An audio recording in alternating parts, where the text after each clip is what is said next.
오늘 저녁 우리에게 주시는 하나님의 말씀은 마가복음 10장 46절에서 52절까지의 말씀입니다. 제가 가진 성경으로는 신약 성경 73페이지에 있습니다. 마가복음 10장 46절에서 52절까지의 말씀을 한 절씩 교독하시겠습니다. 그들이 여리고에 이르렀더니 예수께서 제자들과 허다한 무리와 함께 여리고에서 나가실 때에 디메오의 아들인 맹인 거지 바디메오가 길가에 앉았다가 많은 사람이 꾸짖어 잠잠하라 하되 그가 더욱 크게 소리질러 이르되 다윗의 자손이여 나를 불쌍히 여기소서 하는지라. 맹인이 겉옷을 내버리고 뛰어 일어나 예수께 나아오거늘. 함께 읽겠습니다. 예수께서 이르시되 가라 내 믿음이 너를 구원하였느니라 하시니 그가 곧 보게 되어 예수를 길에서 따르니라. 아멘. 할렐루야. 오늘 또 수요 예배에 나오신 여러분들을 주님의 이름으로 환영하고 축복합니다. 오늘 예배를 통해서 하나님의 음성을 듣고 기도로 반응하는 믿음과 은혜의 시간 되시기를 소망합니다. 모든 사람은 인생의 문제를 갖고 살아갑니다. 그래서 저마다의 해결 방법과 습관이 있습니다. 어떤 사람은 술을 의지하기도 하고 어떤 사람은 사람을 만나서 자신의 문제를 쏟아놓기도 합니다. 어떤 사람은 돈을 의지하고 어떤 사람은 자신이 가진 힘과 지위로 문제를 해결하려고도 합니다. 사람을 의지하든 돈을 의지하든 다른 무엇을 의지하든 사람들은 자신의 문제를 해결해 줄 수 있는 힘이 있다고 생각되는 것을 찾아서 의지합니다. 오늘 본문에도 자신의 인생에서 문제를 해결할 수 없었던 문제를 해결받기 위해 예수님을 부르는 한 인물을 만날 수 있습니다. 저와 여러분은 어려움과 문제에 봉착할 때 무엇을 찾고 계십니까? 주로 어디를 향해 달려가고 계십니까? 무엇이 우리의 문제를 해결해 줄 힘이 있다고 생각하며 그것으로 달려가고 계신가요? 바디메오의 외침을 통해 우리 또한 예수님을 다시 의지하며 신뢰할 수 있는 이 저녁이 되시기를 주님의 이름으로 소망합니다. 예수님과 제자들 그리고 허다한 무리가 여리고를 통과하고 있습니다. 여리고에서 무슨 일이 있었는지 본문은 크게 관심이 없습니다. 다만 여리고를 빠져나갈 무렵에 일어났던 한 사건, 한 사람에게 집중하고 있습니다. 본문의 시점이 언제인지 파악하는 것은 본 사건의 의미를 이해하는 데 더 넓은 안목을 제공해 줍니다. 마가복음 10장 32절, 33절에 따르면 이 본문의 사건이 예루살렘으로 올라가는 길 가운데 일어났다는 것을 알 수 있습니다. 예루살렘으로 올라가는 길에 예수께서 그들 앞에 서서 가시는데 그들이 놀라고 따르는 자들은 두려워하더라. 이에 다시 12 제자를 데리시고 자기가 당할 일을 말씀하여 이르시되 보라 우리가 예루살렘에 올라가노니 인자가 대제사장들과 서기관들에게 넘겨지매 그들이 죽이기로 결의하고 이방인들에게 넘겨주겠고. 예수님은 지금 예루살렘을 향해 나아가고 있습니다. 그리고 그 길 끝에는 순환과 죽으심이 기다리고 있습니다. 예수님의 비장한 최후가 기다리는 예루살렘으로 가는 길목에 여리고를 지나고 계신 것입니다. 여리고는 순환의 초입이라고 할 수 있습니다. 그런데 이런 고초를 겪으러 가는 길에 제자들은 예수님과는 동상이몽의 길을 걸어가고 있었습니다. 마가복음 10장 37절 말씀입니다. 여짜오되 주의 영광 중에서 우리를 하나는 주의 우편에 하나는 좌편에 앉게 하여 주옵소서. 예수님은 고난을, 제자들은 영광을 꿈꾸고 있습니다. 같은 예루살렘행 열차에 올라탔지만 스승은 죽음을, 제자들은 영화를 바라보고 있는 것입니다. 같은 길 위에 서 있었지만 다른 목적지를 향해서 나아가고 있었던 것입니다. 이런 의미에서 제자들은 영적 맹인이라고 할 수 있습니다. 제자들에게 필요한 것은 영광의 좌우편이 아니라 영적인 눈뜸이 필요했습니다. 버젓이 예수의 뒤를 따르고 있었지만 영적으로는 맹인 거지였습니다. 육적인 맹인 거지였던 바디메오를 통해 혹시 성경은 저와 여러분들에게 당신은 제자들처럼 눈을 뜨고 있지만 영적 진실을 보지 못하고 있는 것은 아닌지, 또 하나님의 아들 예수님 곁에 있지만 영적 가난의 상태에 머물러 있는 것은 아닌지 질문하고 있는 것은 아닐까요?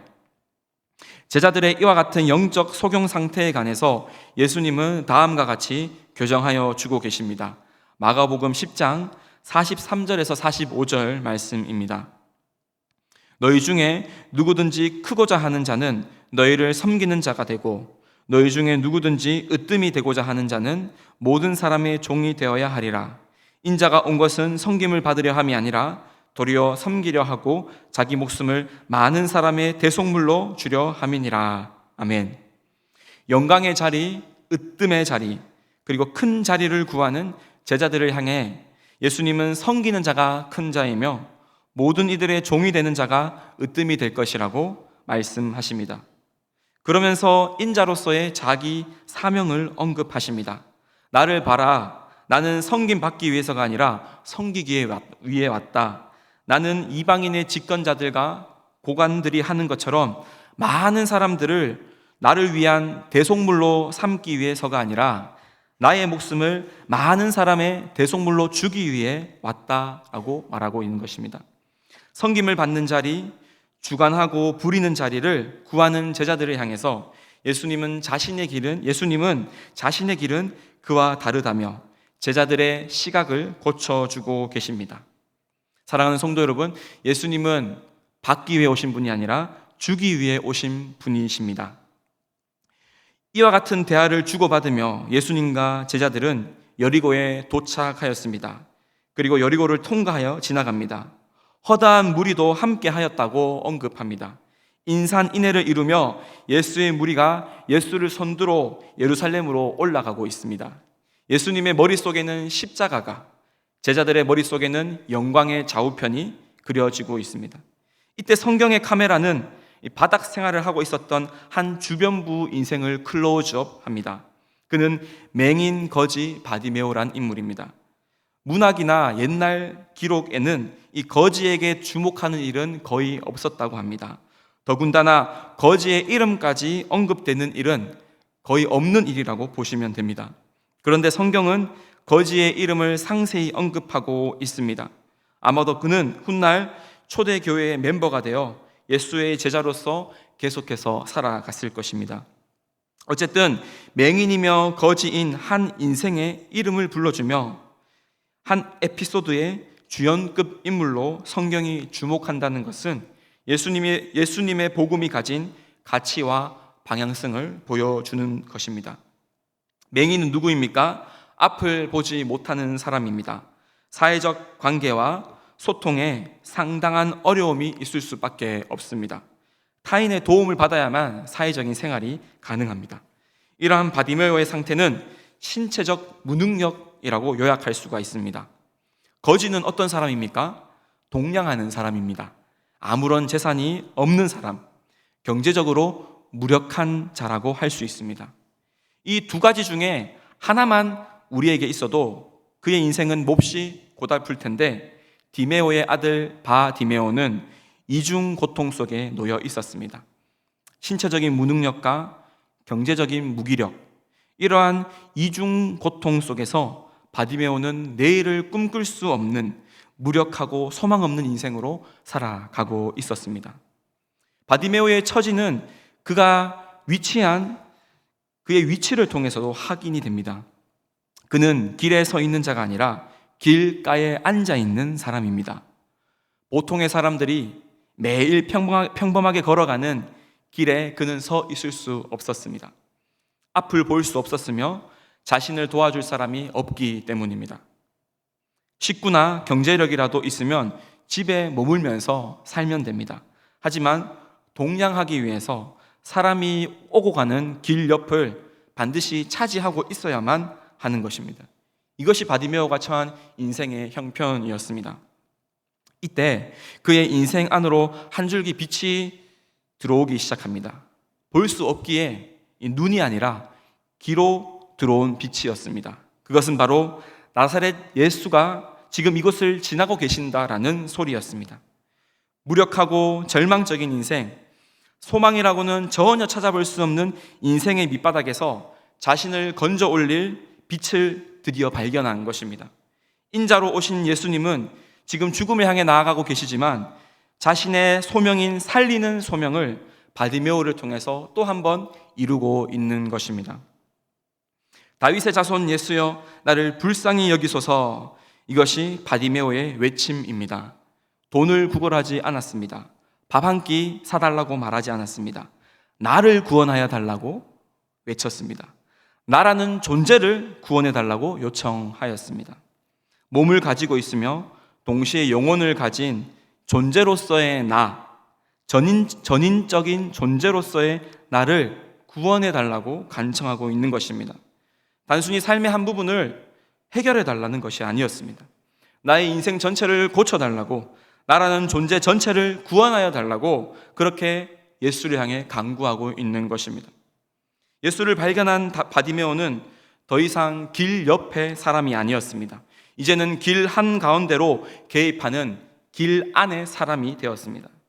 평온하고 질서 있던 이 길의 세계를 흔들며 깨우며 나도 이 세상 사람입니다 라고 외치며 세상에 참여하고 개입하는 인생으로 변화되어진 것입니다. 하나님의 백성이신 여러분, 예수님은 길에서 비켜나 있는 우리의 인생을 흔들어 깨어 길 안으로 참여하게 만드는 분이십니다. 소망 없고 무가치한 인생을 다시 소망으로 똘똘 뭉쳐지게 만드는 분이십니다. 꿈과 희망을 잃어버렸고 목소리와 이름조차 기억되지 않는 한 연약한 존재에게 자기 이름과 자기 목소리를 되찾게 해주시는 분이 바로 우리 예수님이십니다. 예수를 만나자 무명의 거지가 예수의 제자로 변화되었습니다. 예수를 만나자 연명을 위한 동량의 소리가 구원을 향한 외침의 소리로 바뀌었습니다. 예수를 만나자 생존을 위한 구걸의 소리가 회복을 향한 간청의 소리로 변화된 것입니다. 소망을 잃은 목소리에 힘이 생기고 주저앉은 자리에서 다시 일어섭니다. 사랑하는 성도 여러분, 나사렛 예수 이름에는 능력이 있습니다. 예수 이름에는 치유가 있습니다. 예수 이름에는 건세가 있습니다. 예수 이름에는 회복이 있습니다. 예수 이름에는 자유가 있습니다. 예수 이름에는 구원이 있습니다. 할렐루야. 그러나 맹인 거지 바디메오의 절박한 외침은 많은 사람의 반대에 부딪히게 됩니다. 꾸짖으며 잠잠하라 했습니다. 이는 당시 맹인과 거지를 향한 일반적인 반응이었습니다. 메시아로 기대되어지는 분, 혹시나 왕이 되실 수 있는 분께 감히 거지가 상관하느냐라는 것입니다. 급을 나누고 교제할 만한 존재가 되는지 안 되는지를 구별 짓는 것입니다. 당시 장애를 가지고 있거나 그리고 거지인 사람들은 어린아이처럼 사회적 가치가 없다고 여겨졌습니다.